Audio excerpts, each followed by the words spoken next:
guys! Yeah, another vlog and welcome back to our channel. And today's vlog is we're going to unboxing. Nandito na yung aking pambukas pero lalagay mo natin sa dyan. And then, kung nakikita nyo guys, this is para siyang TV. Para siyang TV, right? But this is heater. So, bear warming ang tawag nila dito sa Dutch. But this is heater na kailangan natin pag malamig na malamig. So anyway, yung nakakonect dito sa buong bahay namin is ano siya, gas. So alam naman natin lahat na pag gas is expensive. So pag totally malamig na parang hindi na namin kinakaya yung lamig, so gumagamit kami ng ginagamit din namin yung heater pero not totally lagi. Pero meron kaming pang extra. So, ang ginagamit namin is yung mga electric heater. So, meron din kami sa room namin yung maliit, pang totally sa one room lang. Pero ito guys, is binili ko. Hinihingal ako. I don't know why. Siguro exciting lang. Pero ito guys, binili namin, na-gift namin kay Kyle para sa room niya. Kasi nga, wala siya. So, kawawa naman siya. Nako-connect lang siya pag totally inon namin lahat at saka siya nagkaka-heater. So, dahil kailangan niya at really need niya, we decided to buy this one for him. So, yan. So, i-unboxing na natin ito, guys. Anyway, hindi tayo masyadong magaling sa unboxing ng ganito. Kasi ang magaling dito is yung mga boys. Kasi, kakailangan natin ito yung kung paano nga ba gamitin. Pero ito try ko, guys. So, anyway, bubuksan na natin.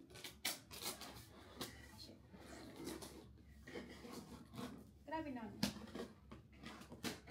Oh yeah. Dumating ito kahapon. So ito yung manual niya. At saka, I don't know what is this. Siguro stand. Saka yung remote din niya. Guys, kaya pala ito yung binili namin para kay Kyle. Kasi pwede mo siyang i-connect sa telephone. Kasi nga guys, para malimit yung paggamit niya, is i-connect ko sa phone ko. Baka mamaya makalimutan niyang patayin.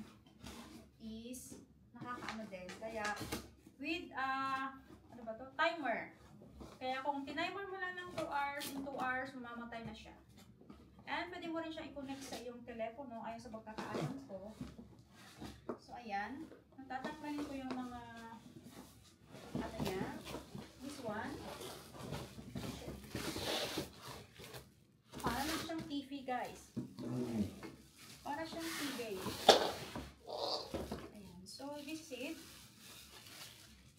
Nakikita nyo ba? Sandali. Iyan ko muna yung parang hindi na.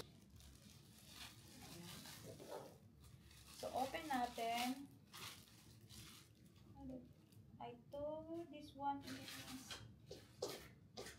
ito yung stand niya, guys. Kailangan i-screw. Hindi ko pa nakikita yung manual, pero common sense naman. Yeah, ang alam ko dito. At let me check the manual. Kung naitayo na natin to. Look, para siyang TV. Para siyang TV, guys. Nasabi ko ng TV kasi ganun yung pagkaka-accent nila dito sa Thailand.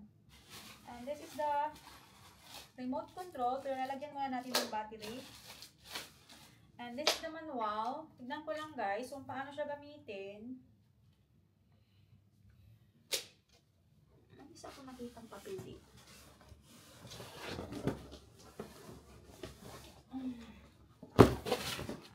Yeah. So, mayroon din siya nito guys, yung papel. I don't know what is this. Pero nakita ko lang siyang may papel sa papel. This one, may nakalagay dito. That's yung nasa taas eh. Use this paper to wall mount. Para sa wall. Be sure that distance between 3 holes. Okay. Bracket. Ayan. Blah, blah, blah. And this is the manual. Nagdalawang isip akong bilhin to. Pero yung mga comment naman doon, sabi nila good daw ito. Pero try lang natin. So, I don't know how exactly, pero ito na yung ano guys. Sandali guys, so kuha muna ako ng battery para sa remote natin. So, ayan guys, mayroon na tayong battery sa remote. So, magagamit na natin. And then, sasaksak ko to. Hindi ako masyadong magaling dito, pero gusto ko na kasing tapusin to guys. Gusto ko si husband yung mag-unboxing, pero masyadong busy si husband. Kung nandito lang sa bahay, nakakapag-brush lang ng konti. Kaya ako na lang yung mag-unboxing. So, sinaksak ko na siya guys. Anong nangyari? Sorry. So, ayan. So, dito, dahil may light siya, makikita mo, I didn't equal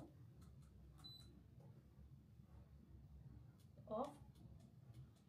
I don't know exactly. Dali lang guys. Ano mo natin yung kanyang ano. So this one, ang sabi niya sa 3 is screen off.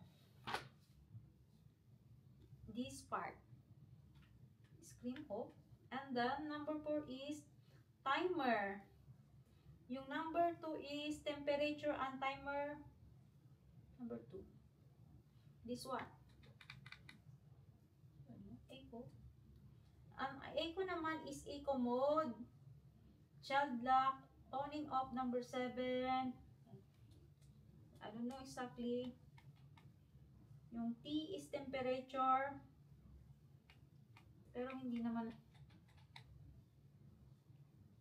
Wait a moment guys. Babasahin ko lang exactly yung ating ato. And I will go back. Pag-aralan ko lang. Ayan guys. So ito yung reach natin na temperature. So pag na-reach na yan, and then, ang sabi niya dito is, the display will show defaulted setting temperature at 25 degrees. So, sa heater, stop working when temperature reach. Pag na-reach mo na yung 25 degrees dito sa loob ng bahay, and then mag-i-stop na siya, and then, press plus or K to control panel remote. To, naano ko na siya. Mainit siya. Umiinit na siya. Hindi naman masyadong mainit. Exaggerated ko naman. Mainit na siya guys. Umiinit na siya. So, ganun lang pala siya kasimple. So, mamaya mag-a-appel siya ulit. And then, anyway, na-reach na siguro yung 25. Ayan, nakailangan natin. So, anyway, na-feel ko na yung init dito. And then, ang sabi niya is, yeah. Freeze plus, ayan, on the control panel to remote adjust, kung gusto mo yung adjust, yeah, and then, ang sabi niya, 5 seconds on display, confirm that setting temperature with each press, temperature will be increased. So, yan, nag-gets ko na rin guys yung ibig niyang sabihin. So, yung T daw is the T, it means the press T, the timer. Example, kung gusto mo ng timer is, ayan, gusto mong gamitin ng, gawin natin, ayan, 20 minutes muna. So, dito, ano siya, it means mainit. And then, ito naman yung timer. Ayan. So, naka-ano siya. And then, ayun guys. Super easy naman. Kahit hindi wala na si husband. And then, ayan. Kung gusto mo ng 24 hours timer, pwede siya countdown timer. Set the 5 seconds blinking LED. So, ayan. And then, number 6, freeze and hold. Plus K, control panel, turn. O, pwede mo rin siyang i-lock po the on child lock function. Show. Yan. Plus naman yan. Kung paano yung temperature. And when, ayan, pwede mo siyang, when powered on display switch, I don't know what I'm saying here guys, pero this is it. Setting for more than 1 minute. You can reactive by freezing once any bottom random. Random ko na yung ano niya, init. So, and this one, you can also connecting to Wi-Fi. Pwede mo siyang i-connect sa Wi-Fi. Anyway guys, dahil pinag-aaral ko diba ako mag-ano. Connect your heater to Wi-Fi to the first step down. Download the, kailangan natin itong i-download. So, gagawin ko mamaya. Download the install the apps. Useless have a Smart Life account. You will need to create account. Okay. To add the heater apps, okay. This is nice. I feels good. I think I will gonna buy one more like this. Ayan. Kasi yung ginagamit namin sa taas, dun sa room namin, okay naman siya. Pero, hindi ko siya masyadong ano kasi, ang bindi ni husband, yung nakatutok ba sa'yo, hindi like this one na maano niya yung ano. So, anyway, ayan. So, pwede mo siyang i-connect sa yung telephone using the Smart Life Kuya apps. Ayan. So, I'm gonna do that later. And then, dito naman, ayan. So, maganda to kasi you can connect to your telephone. Tapos, i-control mo na siya doon. Pati yung mga timer and everything.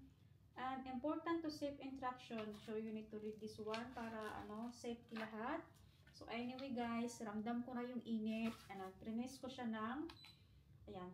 So, yung init, kasi nung prines ko kanina is naka 20 siya, diba? 27 na nga abutin niya. So, dito, is ramdam na ramdam ko na siya. Pero, I think this one is very dangerous to children. Pag may bata ka, kasi baka itatouch niya. Pero, pag may bata ka, is pwede mo naman siyang ihang para hindi maabot ng bata. So, pag may bata, kailangan nakahang. Kasi may mga, naman siya, pwede daw siyang ihang. This one, itong introduction na ito, itong papel na to is kung how you hang this one. So, para siyang TV. Saka mayroon naman siya ditong mga mainit na siya guys. Yeah. Anyway, this is perfect one. Para siyang TV. So, okay siya. Mainit na siya. I think guys, dito na nag-i-end ang ating unboxing. Akala ko hindi ko kayang i-unboxing to, pero kaya ko naman pala. Kasi, luckily, English yung kanyang manual. So, kayang-kaya. This one is Blasi. Yung brand name niya, Blasi Komodo. Yeah, so Komodo. Yung mga niya, kasi in-order ko to via bol.com. So, nagbasa muna ako ng mga rating. So, best rating siya. So, itatry ko din. Pero, ang kinuha ko yung 450 watts kasi mababa lang yung kanyang and then, babasahin ko itong maigi para makita ko kung ilan yung maximum ng kanyang, kung ilan ba in 1 hour ang makukonsume. So, ayan. So, anyway, that is for our unboxing for today, guys. Salamat sa panonood. Merry Christmas! Bye!